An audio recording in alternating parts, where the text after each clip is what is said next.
Halo semuanya, perkenalkan nama saya Amelia Putri dari kelas PSKM 24A dengan NIM 4241210008. Nah, di sini saya akan menjelaskan tentang perbanyakan tumbuhan dan hewan untuk kebutuhan hidup dan bahan baku.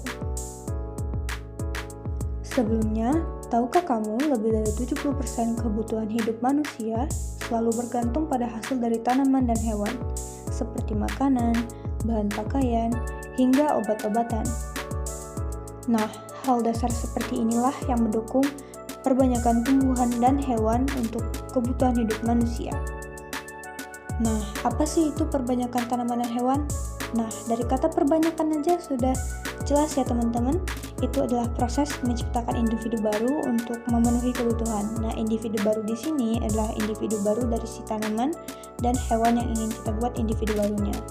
Nah, dari perbanyakan tanaman dan hewan ini tentu fungsinya untuk memenuhi kebutuhan hidup kita. Yuk kita masuk ke materi pertama. Yang pertama ada perbanyakan tumbuhan.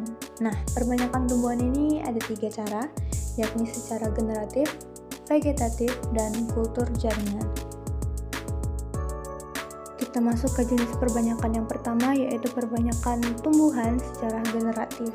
Nah, di mana kalau secara generatif ini, metode ini menggunakan biji sebagai bahan utama. Nah, contohnya itu adalah kita menanam jagung dengan biji untuk menghasilkan tanaman yang baru. Secara singkat, mekanismenya itu kita tuh menanam biji di tanah, lalu kita melakukan teknik seperti penyiraman, pemupukan, dan lain-lain, lalu lama-kelamaan nanti akan muncul tunas baru, lalu nanti akan muncul tanaman yang baru. Di mana kelebihan dari perbanyakan generatif ini adalah produksinya massal dan sederhana. Nah, sedangkan kelebihannya itu tidak selalu menghasilkan tanaman dengan sifat yang identik. Lanjut, kita ke jenis perbanyakan kedua, yaitu perbanyakan vegetatif.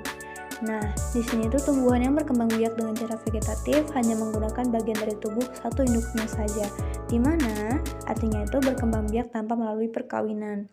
Nah, perbanyakan vegetatif ini ada 2 cara, yaitu secara alami dan secara buatan. Kalau secara alami itu ada tunas, stolon, dan rizoma. Nah, pisang adalah contoh perbanyakan secara alami yaitu tunas, dan jahe adalah perbanyakan secara alami yaitu secara rizoma. Sedangkan perbanyakan vegetatif secara buatan itu ada secara stek, cangkok, dan okulasi. Nah, kita masuk ke cara perbanyakan yang ketiga, yaitu kultur jaringan. Selain ada cara vegetatif dan generatif, ada juga cara kultur jaringan, di mana hanya dengan mengambil sedikit jaringan tanaman kita bisa menciptakan ribuan tanaman baru di laboratorium. Kultur jaringan adalah metode untuk memperbanyak tanaman secara aseptik dengan cara mengisolasi dan membudidayakan bagian tanaman seperti sel, jaringan, atau organ. Teknik ini memanfaatkan prinsip perbanyakan tumbuhan secara vegetatif atau tanpa perkawinan. Nah, selain tumbuhan yang diperbanyak, hewan juga harus diperbanyak. Kita masuk ke materi perbanyakan hewan.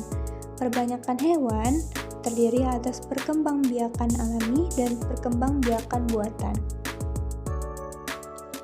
Nah, perkembangbiakan pertama kita masuk ke perkembangbiakan alami, di mana hewan ini berkembang biak secara alami melalui proses kawin pada umumnya.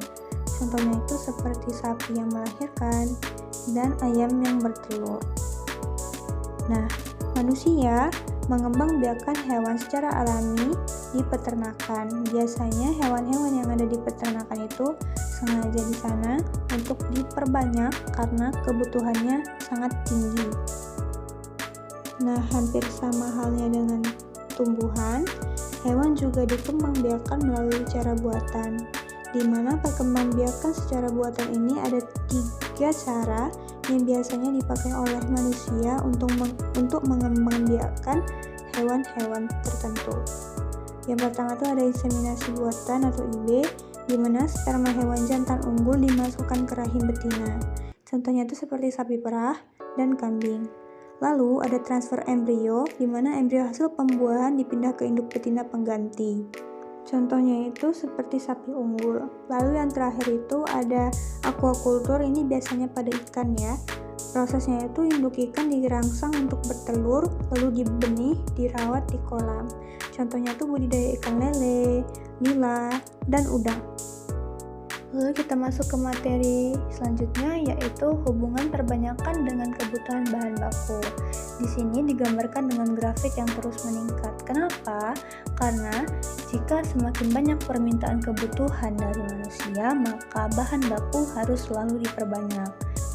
Begitu juga sebaliknya, di mana jika permintaan kebutuhan itu sangat kurang atau sedikit, maka pembuatan perbanyakan bahan baku itu dikurangi atau diminimkan saja.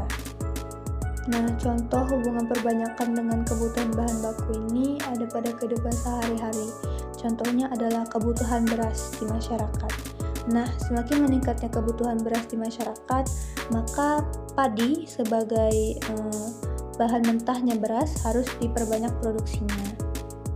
Selain itu ada contoh tingginya kebutuhan akan daging dan susu di masyarakat. Nah, itu kita harus bisa memperbanyak bahan bakunya seperti sapi yang dapat bisa menghasilkan daging dan susu sekaligus, atau kambing.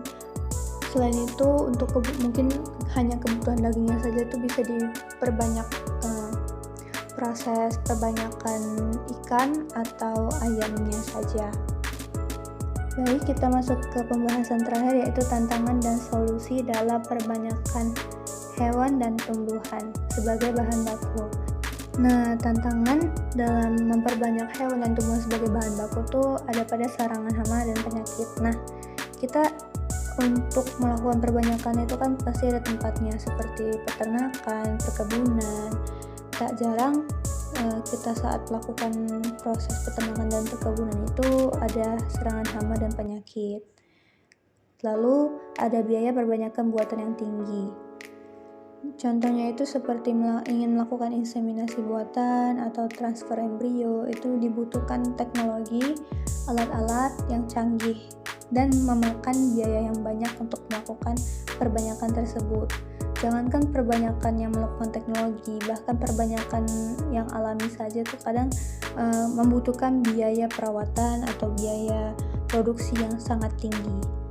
Lalu solusi untuk tantangan yang sebelumnya adalah kita harus bisa merotasi tanaman untuk mengurangi hama, lalu menyediakan bibit yang unggul dan mengembangkan teknologi lokal. Diharapkan dengan metode perbanyakan yang tepat, kita tidak hanya memenuhi kebutuhan, tetapi juga melestarikan sumber daya untuk generasi mendatang. Sekian penyampaian materi dari saya. Jika ada lebih atau kurang mohon dimaafkan. Terima kasih telah menonton.